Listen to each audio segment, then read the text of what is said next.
100 people die every hour from loneliness. Not metaphorically, but according to a 2025 World Health Organization report that linked social disconnection to more than 871,000 deaths annually. That figure places loneliness alongside air pollution, tobacco, and alcohol as a measurable public health threat. This is happening during the most hyper-connected era in human history, where billions carry devices designed for constant contact. The paradox is staggering. Roughly 1 in 6 people worldwide reports feeling lonely, with the highest rates found not among the elderly but among adolescents and young adults.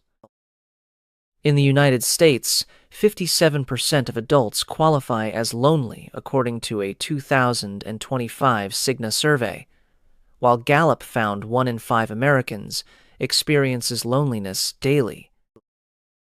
Being alone and being lonely are fundamentally different experiences. A person can feel content in solitude and devastated in a crowded room. Loneliness is not an objective measurement of social contact. It is a subjective internal signal, a felt gap between the connections someone desires and those they actually have. Population-based studies have shown that social skills, money, fame, power, and attractiveness offer no reliable protection. It touches every demographic and personality type. This universality is the first clue that loneliness is not a character flaw. It is something built into the architecture of the human body itself.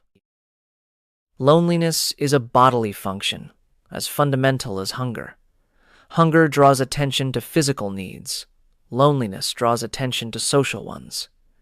This is not a metaphor. The human body monitors social connection the way it monitors caloric intake and sounds alarms when connections fall short. The reason traces back millions of years. Natural selection rewarded ancestors who collaborated and formed bonds. Human brains grew specifically to read the thoughts and feelings of others and to sustain cooperative relationships. For bands of 50 to 150 people, togetherness was survival.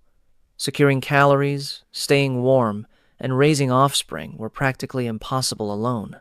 Being excluded from the group was not an inconvenience. It was a death sentence. To prevent exclusion, the body evolved what researchers call social pain. Neuroscience confirms that physical and social pain share common neural mechanisms, activating overlapping brain regions. Rejection is processed through much of the same circuitry as a broken bone. Ancestors who experienced rejection as genuinely painful were more motivated to repair their behavior and remain in the tribe. Those who shrugged off exclusion were cast out and perished. This is why rejection still stings with surprising force. The brain does not distinguish well between ancient and modern threats. A dismissive text message can trigger the same alarm that once responded to banishment from a hunter-gatherer band. For most of human history, this system worked brilliantly. The problem is that humans began building a world their biology never anticipated. The loneliness epidemic is not a sudden crisis. Its roots reach back to the late Renaissance, when Western culture began shifting emphasis from the collective to the individual. Intellectual movements elevated personal autonomy, and Protestant theology stressed individual responsibility. The Industrial Revolution accelerated the fracture.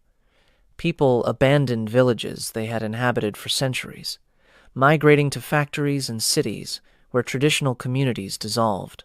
Each wave of modernization deepened the rift.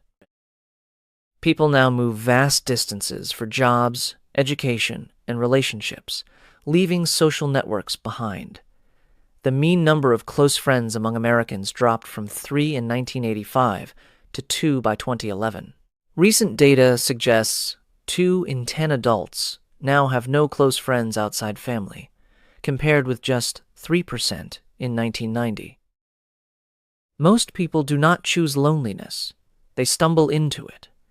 Adulthood arrives with its pull of work, romance, parenting, and digital entertainment. The easiest thing to sacrifice is time with friends. Then, one day, the realization hits.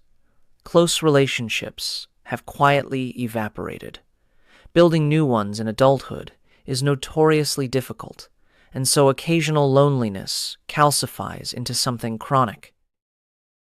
Americans are less likely to join civic groups, attend religious services, or visit public spaces than previous generations, contributing to a broader erosion of communal life. Meanwhile, human bodies and minds remain essentially identical to those of 50,000 years ago, still biologically calibrated for tight-knit communal living. The mismatch between evolved needs and modern reality is the engine of the epidemic. Chronic loneliness does not merely feel bad.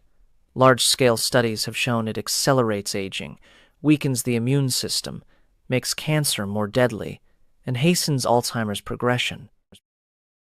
The U.S. Surgeon General's 2023 advisory equated the health risk to smoking 15 cigarettes a day. The WHO's 2025 report found that lonely people face increased risk of stroke, heart disease, type 2 diabetes, and cognitive decline, and are twice as likely to develop depression. Emerging UK evidence has even linked loneliness causally to hypothyroidism, asthma, and sleep apnea. The most insidious aspect, however, is not the physical damage. It is that chronic loneliness becomes self-sustaining. When loneliness persists, the brain shifts into self-preservation mode, paradoxically making connection harder. Lonely individuals become hypervigilant to social signals while growing worse at interpreting them accurately.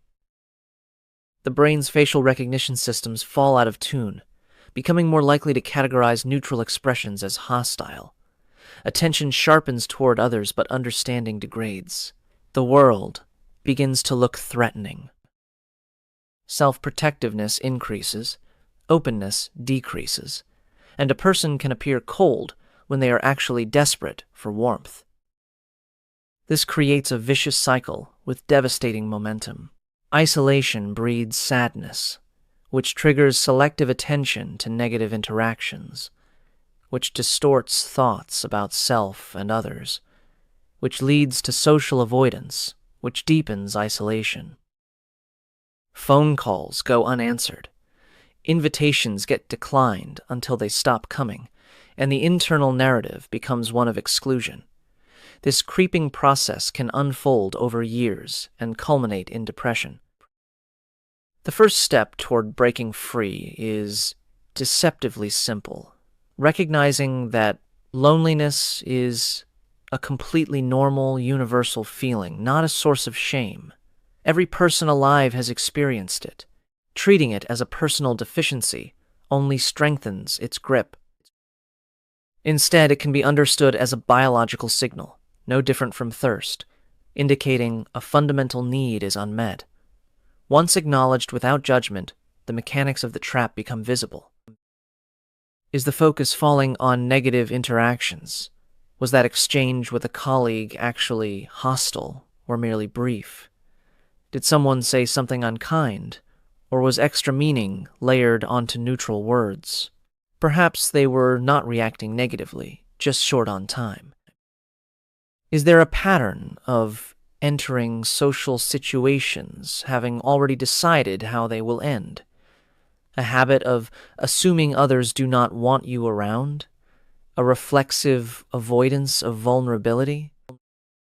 Research from Harvard's Making Caring Common project found that 75% of adults believed helping others through community service would reduce their loneliness. The solution most widely endorsed was also the simplest, taking time each day to reach out to a friend or family member. Humanity has constructed a world of extraordinary achievement, yet none of its inventions can substitute for the biological need to be known by another person. Most animals get what they need from their physical surroundings. Humans get what they need from each other. Every structure we build should start from that truth.